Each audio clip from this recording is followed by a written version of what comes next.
sebetulnya berhijab itu untuk menyeimbangi dia, Bang. Menyeimbangkan dia. Jadi dia berhijabnya hijrah ini setelah saya mualaf. Setelah saya mualaf, dapat hidayah mualaf, dia baru mulai berhijab. Oh, berarti baru. Nah, kenapa kamu akhirnya memutuskan untuk betul-betul mualaf masuk ke dalam Islam?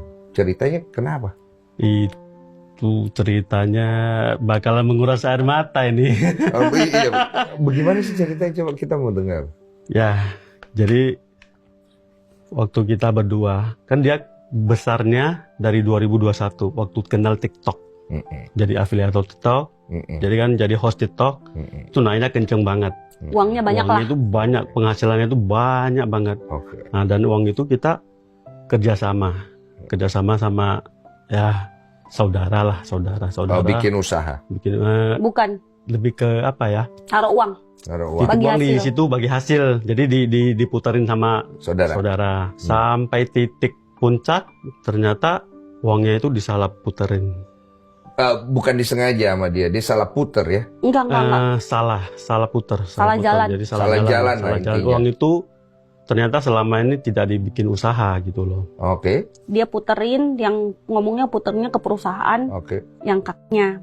Ternyata dia ini kan punya keinsecurean gitu loh, ya kan? Keinsecurean tuh maksudnya gini loh, Bang.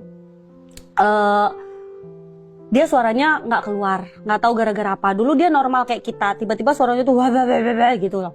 Yang nge-break lah kalau kita bilang ya kan. Jadi agak nggak jelas suaranya. Terus badannya juga agak gede gitu loh, agak gemuk gitu kan. Nah, dia ketika menjadi Casper di TikTok Shop, ya kan? Nama Casper itu loh, nama akun yang suka lempar-lempar gitu loh. Dia cukup terkenal, Bang. Followernya aja 190 ribuan gitu. Ceritanya Sultan. Nah itu, makanya aku juga pingin cari sebetulnya orangnya siapa ini, karena ternyata ini sindikat gitu loh, Bang. Nah, dia itu dipuji-puji di situ. Dipuji-pujinya tuh, oh, Abang Casper Sultan. Nah, jadi dia tuh kayak punya dua kepribadian lah akhirnya kan. Kepribadian di dunia nyata yang insecure, kepribadian di dunia TikTok yang dianggap wah gitu. Nyawer. Kan? Nyawer. Pakai uangmu. Pakai uangku. Yang kamu pikir dipakai buat usaha. Dan abang tahu nggak? Dia sekali kirim TikTok Universe 1 menit 15. Abang kaliin satu TikTok Universe berapa? 15 juta kan? Kali 15. Sampai akhirnya uang kita, aku cari 17 tahun sama dia, ya kan? Kita kan memang punya aset, Bang. Ibaratnya seorang Sylviatan dan seorang Aguan yang posisi hidupnya sudah enak, merintis dari nol, ya kan? Hidupnya udah dibilang kita tuh kaya raya lah, Bang, gitu. Ya kan? Udah posisinya enak, punya uang puluhan miliar, aset di mana-mana gitu kan? 17 tahun itu. 17 tahun itu. Dan kita itu bener-bener ngambilnya uang halal, Bang. Nggak ada pernah yang main haram-haram gitu, nggak pernah. Karena kita memang mau hidup lebih baik ya. Mau hidup lebih baik. Nah, terus uang kita kasih ke dia. Terakhir bulan Mei tahun 2024 kita suntik lagi 1,5 miliar. Habis itu kok dia pinjem terus gitu loh. Tapi dia ketika pinjem dia tuh kasih data gitu loh, Bang. Iya, kayak bener. Kayak bener kan? Kayak ini aku pinjem sama Bang, ini loh ada perusahaannya kayak gini. Abang pasti percaya kan? Karena ngasih data bukan omongan. Kasih suntik 1,5 miliar. Terus dia kasih untung juga. Kasih untung, Bang, 2% sampai 6%. Yang intinya untung itu uang kalian juga. Iya, uang aku juga. Ternyata main kayak puter-puter aja. Dan kita nggak tahu, Bang, karena dia tuh membawa nama perusahaan juga kan. Nah, terus udah gitu, aku taunya pas datanya itu ada. Terus dia ini ngegip terus. Wah, dia seneng dibilang Casper Sultan, bahagia, menjadi sosok yang wah gitu kan. Kita nggak tahu, Bang. Kita nggak tahu sama sekali. Nah, itu akhirnya ketahuannya sama siapa?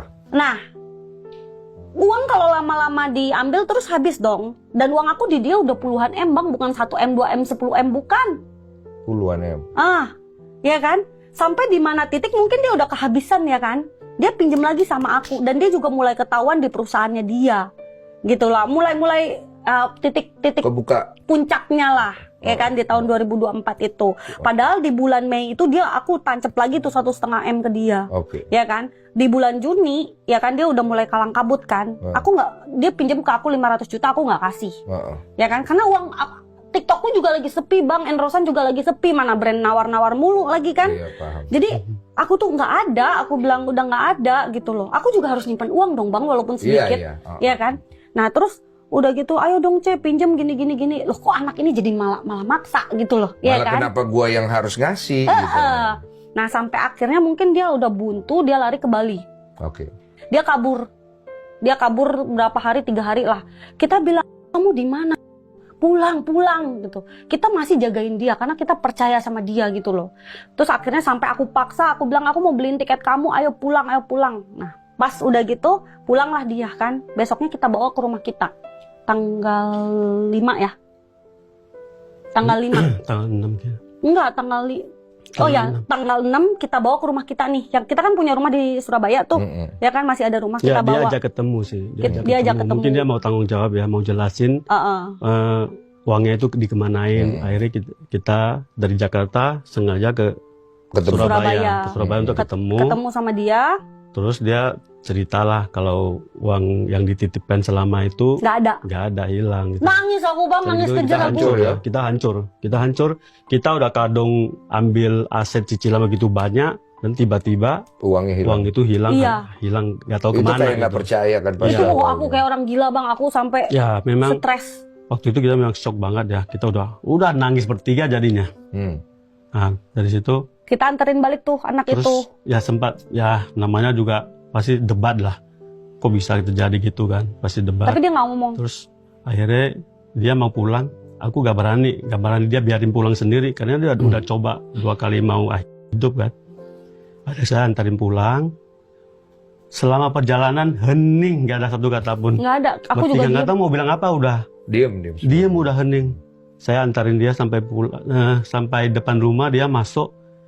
Kita berdua nangis sejadi-jadinya. Kita berdua nangis sejadi-jadinya, dan kita kan dia lagi nyetir ya, nangisnya tuh gitu. Aku kan takut ya bang ya, berhenti. Aku bilang ayo kita berhenti dulu. Aku bilang, nah kita nggak tahu kalau kita tuh berhenti di depannya masjid. Kita nggak tahu karena pikiran tuh udah ngelayang kemana-mana gitu loh. Dia nangis, tahu-tahu Allahu Akbar gitu kan. Diem dia di situ. Itu tanggal 6 bang. Diem dia di situ. Dia hapus air matanya, diem, aku juga diem, cuman masih gitu aku kan, karena shock, kaget, ini uang gimana gitu loh. Terus pas sudah dia azan selesai, dia hapus, kosong bentar, kayak matanya tuh kosong, tiba-tiba dia balik ke aku. Beb, ajari aku Islam katanya. Jadi momennya waktu dengar suara azan. Kenapa? Apa yang dipikiranmu waktu itu? Jadi waktu itu kan memang kacau banget ya. Perasaan ini, hati ini udah hancur. Pokoknya udah hancur lah. Mana? Posisi saya ini sulit banget gitu loh. Pasti. Satunya istri, satunya hancur. Nangis gak karu-karuan, berhenti. Disuruh berhenti dulu, habisin dulu nangisnya. Pas berhenti, nggak tahu ya, kok ada suara azan datang dari belakang. Ternyata belakang itu ada masjid. Nah, waktu dengar suara azan, ya ini kayaknya selama ini aku cari ini gitu loh. Dengan suara azan, saya nggak tahu artinya apa. Azan itu artinya juga, terjemahannya juga nggak tahu. Tapi di dalam hati saya itu kayak tenang. Tiba-tiba itu tenang. Tenang, damai. Semua masalah itu kayak yang hilang gitu. Terus aku bilang sama dia, ya Allah, kalau memang ini apa ya, jalan keluarku gitu loh. Aku bilang sama dia, Beb, tolong ajarin aku Islam, Beb. Kayaknya ini jawaban selama ini aku cari gitu loh. Ya memang dari lubuk hatimu itu.